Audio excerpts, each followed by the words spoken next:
1984년 동독은 서독으로 이탈하는 주민들을 막기 위해 모두를 철저히 감시합니다. 누구보다 냉정한 비밀 경찰인 비즐러는 감정을 드러내는 법이 없는 차가운 인물입니다. Wenn Sie uns im humanistischen System so etwas zutrauen, dann hätten wir schon recht, Sie zu verhaften, auch wenn sonst gar nichts wäre. 비즐러의 상관과 함께 연극을 보러 간 곳에서 그는 여배우 크리스타에게 시선을 뺏깁니다. 극작가 드라이만과 여배우는 연인 사이였습니다. 드라이만은 반사회주의 인사는 아니었지만 묘하게 정부를 불편하게 하는 인물입니다. 당대 지식인으로서 언제든 서독의 편에 설 가능성이 있다고 본 걸까요? 상부의 지시를 받은 비즐러는 드라이만을 감청하는 일을 맡게 됩니다. 감청장치 설치부터 깔끔한 뒤처리까지 비즐러는 프로입니다. Ein Wort zu irgendwem und Ihre Mascha verliert morgen ihren Medizinstudienplatz. Haben Sie das verstanden? Ja. 드라이만은 인생의 스승과도 같았던 연출가 선생님을 찾아갑니다. Nicht mehr als ein Filmvorführer ohne Film, ein Müller ohne Mehl. Er hat gar nichts mehr. Gar nichts mehr. 그는 정부 눈밖에 났는지 더는 무대를 만들지 못하기도 했고 드라이만이 할 수 있는 건 아무것도 없었습니다.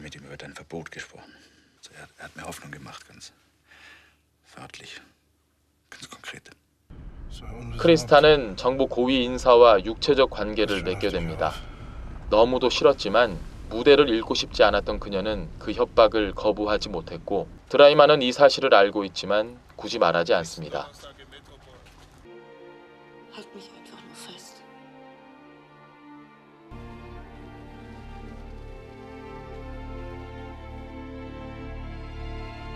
애인에게 안아달라는 그녀. 모든 사실을 알고 있는 비즐러는 안기듯 혹은 안아주듯 묘한 자세를 취하며 그들의 삶에 동화되고 있었습니다. 어느 날 드라이만의 책을 몰래 훔쳐와 읽기 시작하고 드라이만의 슬픔에 자신도 눈물을 흘립니다.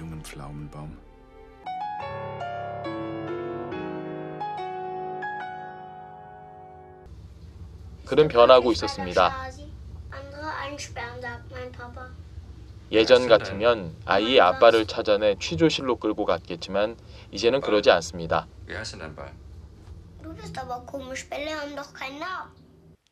드라이만은 크리스타에게 자신이 모든 걸 알고 있다고 털어놓습니다. 협박에 굴복하지 말라고, 가지 말라고 부탁하지만 그녀는 집을 나섭니다.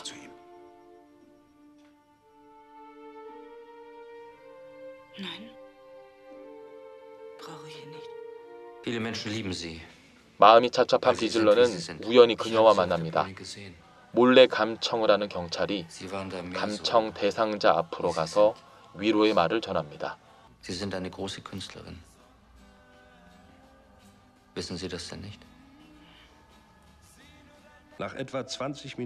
결국 그녀는 집으로 돌아갔고 비즐러는 안도하네요.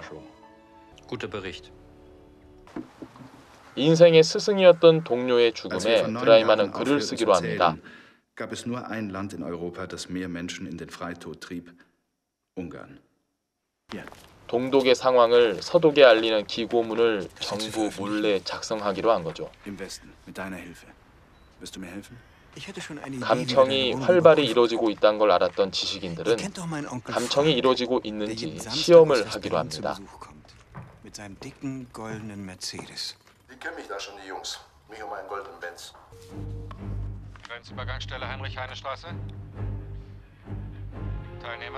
이 사실을 몰랐던 비즐러는 드라이만의 집에서의 위험한 대화를 모른 척했고 아이러니하게도 그 일로 드라이만의 집은 안전한 곳이 됩니다.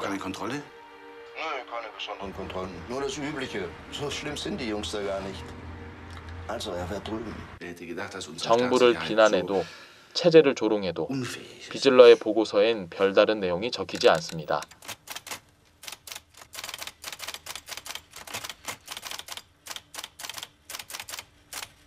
당시 동독은 타자기를 통해 누가 어떤 글을 쓰는지 추적할 수 있도록 했습니다. 드라이만은 새로운 타자기를 구해 글을 써나갔고 언제 들이닥칠지 모를 비밀 경찰의 눈을 피하기 위해 타자기를 은밀한 곳에 숨깁니다.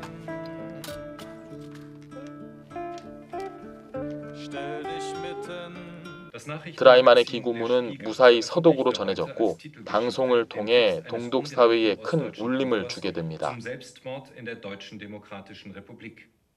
Anlass war eine Reihe von Suiziden prominenter Ostberliner Künstler, zuletzt des Theaterregisseurs Albert Jaska. 당은 기고문 작성자 색출에 혈안이 돼 있습니다. 드라이만을 의심하지만 분명 비즐러의 보고서엔 별다른 내용이 없었습니다. 알고 보니 크리스타는 당의 정보원이었네요. 곧바로 그녀를 불러 기고문에 대해 아는 게 없는지 캐묻습니다. 무대를 읽고 싶지 않으면 아는 걸 모두 말하라는 협박이었죠. Nichts gefunden. Allerdings verschiedene Bände Westliteratur und Westzeitungen.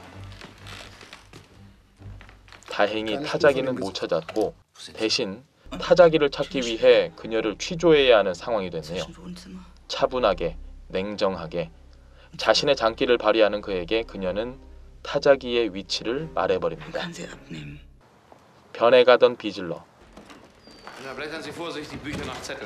위태로운 드라이만, 연인을 배신한 크리스타.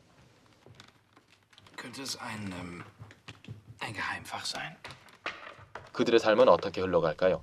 영화 타인의 삶이었습니다.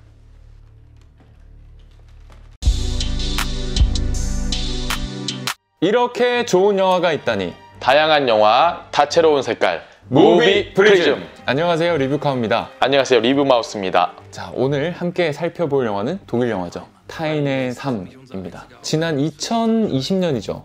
벌써 2년 정도가 됐는데 봉준호 감독의 기생충이 아카데미에서 국제 장편 영화상이라는 걸 받았어요. 그 밖에도 뭐 작품상, 감독상, 각본상까지 주요 3개 부문을 휩쓸었지만 첫 번째로 호명됐던 상 이름이 국제 장편 영화상이었어요. 근데 그전에는 상 이름이 뭐였냐면 외국어 영화상이었어요. 영어로 만들어진 작품이 아니면 가치가 떨어진다는 뉘앙스가 있어서 외국어 영화상이라는 이름을 폐기하고 국제 장편 영화상으로 바꿨는데 어쨌든 옛날에 외국어 영화상일 때 이 타인의 삶이 아카데미에서 외국어 영화상을 받았죠. 그때 개봉한 영화 중에는 아마 전 세계적으로 거의 넘버원에 가까운 영화였던 것 같아요. 네. 그리고 영국 아카데미 시상식에서도 외국어 영화상을 받았어요. 대단한 영화네요. 그 밖에 뭐 전 세계 무수한 영화제에서 상을 굉장히 많이 받은 작품이죠. 그러면 본격적으로 토크로 넘어가 보도록 하겠습니다. 자, 첫 번째 주제는 연극보다 더 연극 같은 삶으로 꼽았어요. 어떤 부분이 좀 연극 같은 삶인가요? 일단 이 영화를 보신 분들은 아시겠지만 당시에 그 1980년대에 동독 비밀경찰들이 굉장히 적극적으로 활동을 하고 있을 때고 예술가들에 대한 감시가 굉장히 철저할 때였거든요. 예술가들에게는 표현의 자유가 무엇보다 중요한데 굉장히 당시의 억압적인 체제에서는 한계가 많았을 거고 그러다 보니까 연극보다 더 연극 같은 삶을 살았을 것 같아요. 그래서 리뷰마우스께서 오늘 당시의 시대적 배경에 대해서 좀 브리핑을 한번 해주시죠. 제 전문이죠. 네. 그 당시의 시대적 배경이 1984년으로 일단 영화가 시작이 되는데 그렇죠.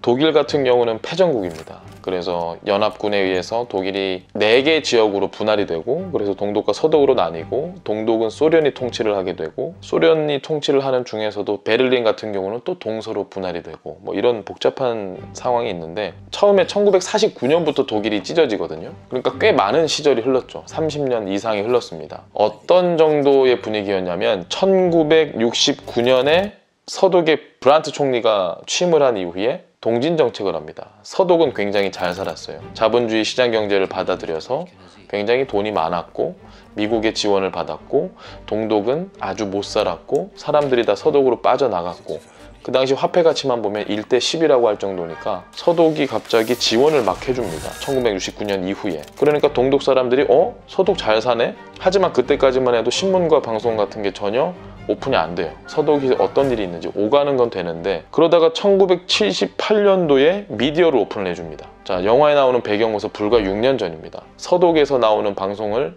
뉴스를 동독 사람들이 보기 시작하죠. 아, 그 정도까지 개방이 됐었어요? 우리와 상황이 달라요. 이미 1969년부터 서서히 통일의 물결이 일어나고 있는 상황인데 그러다 보니까 동독 사람들은 야, 서독 가야겠다. 다 빠져나가는 거예요. 그래서 동독에 일할 사람이 없어지고 이런 시대적 배경이 있었고, 당시에 슈타지들은, 그러니까 정보부라고 이해를 하시면 되는데, 냉전 당시에는 그때 당시에 최고였던 CIA와 양대 산맥이었던 KGB가 있죠. CIA와 KGB보다 더 유럽에서는 정보력이 뛰어나다라는 평가를 받았던 기관입니다. 아, 그랬군요. 유럽 최고의 정보기관이었어요, 슈타지가. 그런데 초반에는 문학 작품이나 예술 작품에 대해서는 검열을 하지 않았습니다. 그러다가 1960년대 들면서 철저하게 검열을 시작하죠. 얼마나 무서운 조직이냐면, 그냥 슈타지가 딱 보고, 얼굴 딱 보고, 너는 우리 체제에 반하는 인사네? 나와. 끝이에요, 그냥. 우리나라 남산보다 더 심했어요. 아, 그럼 뭐 혹시 고문이나 이런 협박도? 고문도 있고 협박도 있고 실종도 있고 할 만한 건 다 했죠. 와, 엄청 무서웠네요. 아주 무서운 조직이었는데 1960년대가 되기 전까지는 문학작품이나 예술에 대해서는 검열도 하지 않았는데, 분위기가 자꾸 서독 찬양이 되니까, 동독 사람들이, 그러다 보니까 어느 순간부터 이 슈타지가 뭐 예술이나 공연 이런 것들도 싹 다 검열을 하기 시작합니다. 그 검열이 더 강해지고 1984년 같은 경우는 특히나 고르바초프까지 저희가 가야 되는데, 소련이 그 당시 동독을 점령을 하고 있었는데, 고르바초프가 페레스트로이카라고 사실상 사회주의 체제를 포기해버립니다. 스탈린주의를 나는 포기하겠다.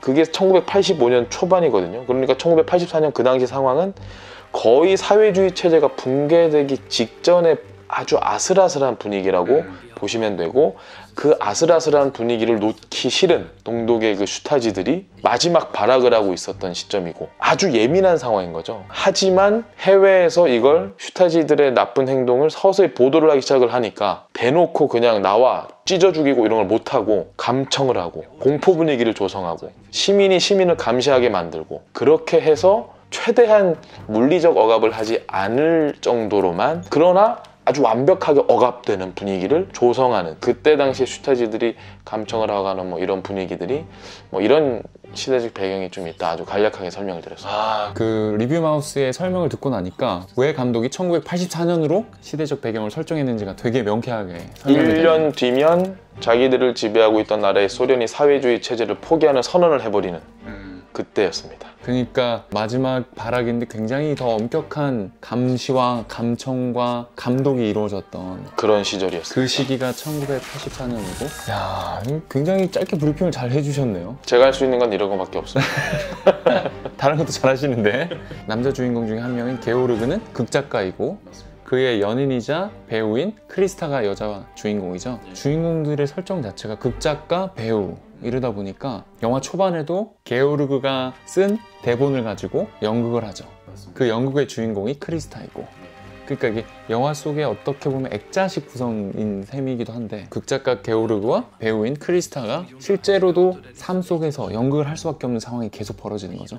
그런 감시가 계속 철저하게 이루어지다 보니까 그런 상황에 계속 처하게 되는 거고, 처음에 나왔던 그 연극의 장면을 보면 굉장히 그 공산주의 전형, 사회주의의 전형적인 그 작업복을 입고 벨트 위에서, 네, 벨트 위에서 이렇게 작업하는 게 있고, 프로파간다 같은 작품이라고 추정이 되거든요. 그 체제를 홍보하는 수단에 불과한 연극인 것처럼 보이는데, 독일이 통일되고 나서 게오르그의 작품이 다시 공연이 될 때 보면 형식이라든가 이런 게 굉장히 바뀌고 창작의 자유가 정말 반영이 된 것 같은 느낌을 주는, 그렇게 해서 연극이 완전 바뀐 게 한번 보이죠. 저는 이 게오르그, 그러니까 드라이만, 이 극작가 남자 주인공이 과연 처음부터 동독의 체제에 반하는 그런 이념을 가진 인물이었는가라는 질문을 누군가 한다면 그런 것 같진 않아요. 그냥 철저히 이 사람은 이것도 아니고 저것도 아니고, 하지만 내 할 말은 하겠다. 그러니까 본인의 이념도 그때 당시까지만 해도 완벽하게 정립이 되어 있었던 것 같진 않거든요. 게오르그가 문화부 장관인 햄프 장관 앞에서 말조심하는 것도 그렇고, 그 예르스카가 자살하기 전까지의 게오르그는 체제에 그래도 거의 순응하거나 적응하는 인물이었던 것 같은데, 크게 튀는 행동은 안 하는, 정부기관에 눈밖에 나는 인물은 아니었던 것 같고, 그런데 약간 애매하니까 경계에 있는 인물로 판단이 되니까 햄프 장관이 야, 감청해라 라고 지시를 내린 거겠죠. 예르스카가 자살하고 나서는 굉장한 변화가 생기죠. 네, 게오르그는 그 예르스카의 자살 이후에 본인에 대한 환멸도 느끼고, 이제 더는 연극 같은 삶을 살지 않겠다, 내가 하고 싶은 얘기를 하겠다 라고 결심을 한 것 같아요. 두 번째 주제는 인생은 짧고 예술은 길다. 이걸로 뽑아봤습니다. 네, 이 영화에서는 예술에 대해서 얘기를 안 할 수가 없어요. 저는 사실 좀 어려웠어요. 이 영화를 보면서 과연 비즐러가 어느 부분에서 감흥을 얻었느냐, 극작가와 여배우의 삶을 바라보면서 그들의 삶의 감흥을 받았을까, 그래서 본인이 변화를 일으켰을까, 아니면 그들이 예술인이잖아요. 그 예술인들의 열정, 아주 원초적인 뜨거운 어떤 것? 그것에 본인도 함께 동요됐을까? 어떤 것인지 저는 정확하게 판단 내리지 못했습니다. 다 있는 것 같아요. 비즐러 데위는 최고의 감청 요원이고 학생들한테 굉장한 퀄리티의 강의를 할 정도로 교수이기도 하고 동독 슈타지의 감청 분야에서는 탑이라고 할 수 있잖아요. 그런데 비즐러 데위의 개인적인 삶을 우리가 영화에서 보면 무슨 재미로 살지라는 생각이 들 정도거든요. 그래서 저는 그 생각이 들었어요. 아, 감독이 이렇게 비즐러 데위라는 캐릭터를 설정을 할 때 정말 삶이 무미건조하고 굉장히 외롭고 고독하고, 비즐러 데위는 슈타지로서 자기가 하는 일 외에는 삶이 다 비어있는 거죠. 비즐러 데위의 비어있는 삶의 공간에 게오르그와 크리스타가 완전 밀물처럼 밀고 들어온 것 같아요. 극작가인 게오르그의 어떤 연극, 예술작품, 그 다음에 크리스타의 어떤 연기, 이런 예술적인 창작물에 대한 감화도 된 것 같고, 그리고 게오르그와 크리스타가 굉장히 열렬히 사랑하잖아요. 그거를 감청하면서 다 듣잖아요. 두 사람이 어떤 심리적인 변화를 겪고 어떤 위기를 거쳐서 어떻게 사랑이 깊어지는지를 다 알게 되잖아요. 그러니까 이 영화에서 비즐러 데위는 사랑과 예술에 완전히 감화되면서 굉장히 드라마틱한 캐릭터의 변화를 겪는 것 같아요.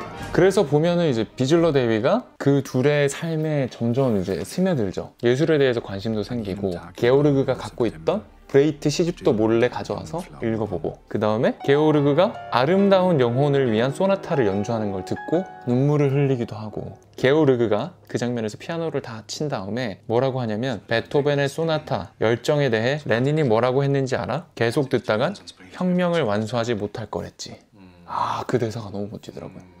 공산주의의 대북격인 레닌이 예술에 대해 이해하고 감화됐었다는 걸 보여주잖아요. 이 음악을 계속 듣고 있다간 혁명을 완수하지 못한다. 그만큼 좋았다는 거죠. 레닌이 그럴 정도였으니 어떻게 보면 비즐러 데위 정도는 예술에 더 감화가 될 수도 있는 거죠. 바로 감화됐잖아요. 네. 바로 눈물 흘리고. 이어서 게오르그가 이 곡을 듣고도 진심으로 듣는다면 나쁜 사람이 될 수 있을까? 라고 얘기를 해요. 그래서 저는 이게 비즐러 데위한테 말을 건넨 것 같더라고요. 게오르그는 비즐러 데위가 감청하는 건 몰랐지만 대화하는 것 같았어요. 이 노래 듣고도 나쁜 사람이 될 수 있어요? 라고 물어보는 것 같더라고요. 아, 못 되죠. 그래서 결국 이 예술과 사랑의 힘이 비즐러 데위라는 그 무미건조하고 그 냉혈한 이 주인공을 완전 바꿔버리는 거죠. 예술과 사랑의 힘에 이제 감화된 비즐러가 결국 이제 보고서를 조작을 하게 돼요. 저는 그런 생각도 들더라고요. 비즐러가 너무 이 감화된 나머지 보고서를 조작하는 과정을 창작하는 과정으로 승화시킨 것 같아요. 본인이 극작가처럼? 네. 그래서 그 보고서를 보면은 비즐러가 조작하는 내용의 핵심이 뭐냐면 레닌이 주인공인 혁명 관련 연극이에요. 네, 그거를 이제 게오르그가 친구들과 레닌이 주인공인 혁명 관련 연극을 새로 쓰고 있다라고 보고서를 조작하잖아요. 그 보고서 굉장히 타당하고 신뢰를 주려면 비즐러가 쓴 이야기가 굉장히 완성도가 있어야 되고, 누가 봐도 괜찮은 이야기네, 게오르그 같은 탁월한 극작가면 이 정도 글을 쓰겠네. 비즐러는 그러면 천재 작가였나? 비즐러가 쓴 그 연극의 내용이 조금밖에 안 나오지만 그 보고서가 무난하게 상부의 눈을 피해갔다는 거는 내용이 꽤나 괜찮았을 거다라는 생각이 들더라고요. 그러니까 이제 비즐러가 그 감청 보고서를 쓰면서 예술을 해버린 거죠. 극작이라는 예술을 비즐러가 했다고 저는 생각을 해요. 아, 굉장히 괜찮은데요? 아, 괜찮은 해석인데요? 생각지도 못했습니다. 정말 이 비즐러는 근본까지 어쩌면 사람이 바뀐 게 아닌가라는 생각이 들더라고요.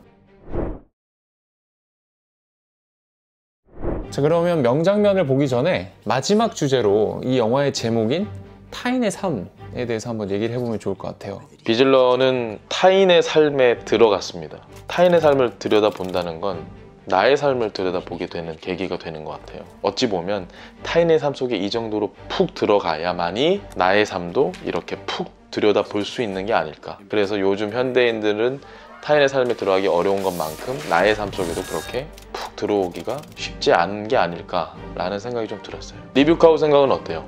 이 영화의 제목인 타인의 삶은 영화의 모든 것을 함축하는 제목인 것 같기도 하고, 타인의 삶을 굉장히 내밀하게 들여다볼 수밖에 없는 감촉 요원이 등장을 하고, 그러면서 타인의 삶을 통해서 내가 바뀌고, 그리고 타인의 삶을 지키는 게 인간다운 삶이라는 메시지도 있는 것 같아요. 결국 이 비즐러 대위는 자기를 희생함으로써 게오르그와 크리스타의 사랑과 예술을 지켜주고자 했고, 자신만 생각한 게 아니라 그만큼 타인의 삶을 존경하고 타인의 삶을 지켜주려고 많은 노력을 한 거죠. 그렇게 보면 그 굉장히 각박한 현대사회 속에서 우리가 공동체의 일원으로서 어떻게 사는 게 맞나, 이 냉전시대의 독일에서 비밀경찰인 슈타지로 일한 비즐러 대위가 타인의 삶을 지켜주기 위해서 어떤 노력을 했고 어떤 희생을 했는지를 보여줌으로 인해서 현대시대를 사는 우리에게 질문을 던지는 것 같아요. 어떻게 보면은 그 당시의 동독보다는 훨씬 나은 사회라고도 볼 수 있는데, 지금이. 그럼요. 지금이 훨씬 나은 사회임에도 불구하고 우리는 얼마나 타인에 대해서 신경을 쓰고 얼마나 타인을 보살펴주고 있고 얼마나 타인과 연대하고 있나, 그거를 감독이 물어보는 게 아닌가, 그런 생각이 들더라고요. 저는 비즐러만 타인의 삶을 살펴봤다고 생각하지 않습니다. 이 영화를 보면 게오르그가 비즐러가 어떤 삶을 살았는지 압축적으로 이해를 하게 되는 장면이 있어요. 그 감청을 했던 자료집을 조회를 하면서 열람을 하면서, 아, 비즐러라는 사람의 삶이 이랬구나 그 당시에 라는 걸 완벽하게 이해를 하게 되죠. 말 그대로 게오르그도 그 삶을 들여다본 거죠. 저는 그렇게 생각합니다. 그때까지는 책을 집필하지 못했을 거라고 봐요. 시작도 안 했을 겁니다. 2년의 시간이 지나고 나서 책이 나오잖아요. 그 삶을 이해하고 나서, 아, 비즐러가 지키고자 했던 건 무엇이었을까라는 걸 깨달은 거죠. 비즐러는 왜 이렇게 했을까? 그제서야 행동을 하게 된 거고 책을 낸 거고 감사의 표시를 한 거고, 책에 삶을 서로가 이해를 한다는 건 이런 건 것 같아요. 작용 반작용이 있는 것 같아요. 상호작용인 것 같고, 절대 비즐러 개인 혼자 외롭게 끝나는 영화가 아닌 걸로 봐서는 우리도 그의 삶을 보고 나의 삶을 바라보면 그 역시도 나의 삶을 보고 그의 삶을 바라보는, 타오르는 여인의 초상에서 나왔던 명대사가 있죠. 내가 널 바라볼 때 너 역시 나를 바라보는 것이다. 그것과 좀 일맥상통하는 부분이 있지 않나, 그런 생각이 듭니다. 아, 너무 좋은데요? 괜찮나요? 네. 좋습니다. 네. 기대하지 않았는데.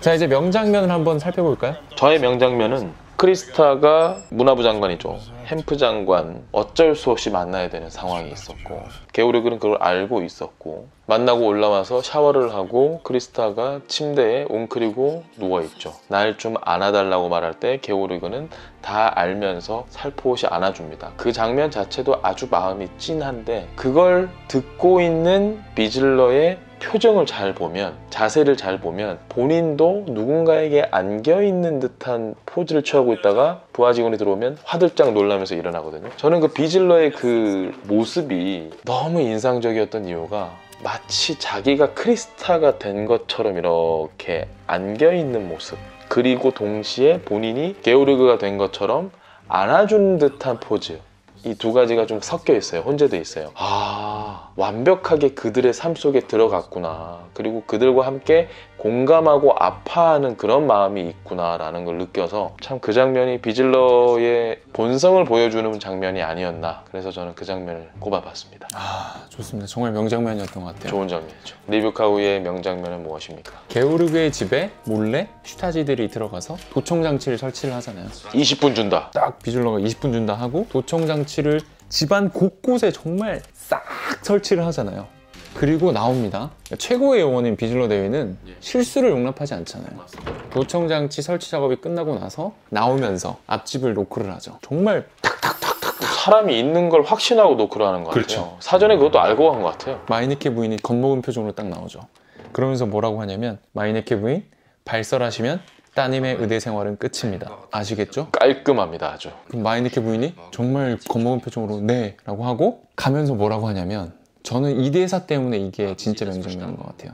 비즐러 대위가 마이네케 부인의 네 라는 대답을 듣고 나서 가면서 뭐라고 하냐면, 부인께 협조에 대한 대가로 선물을 보내도록 하게.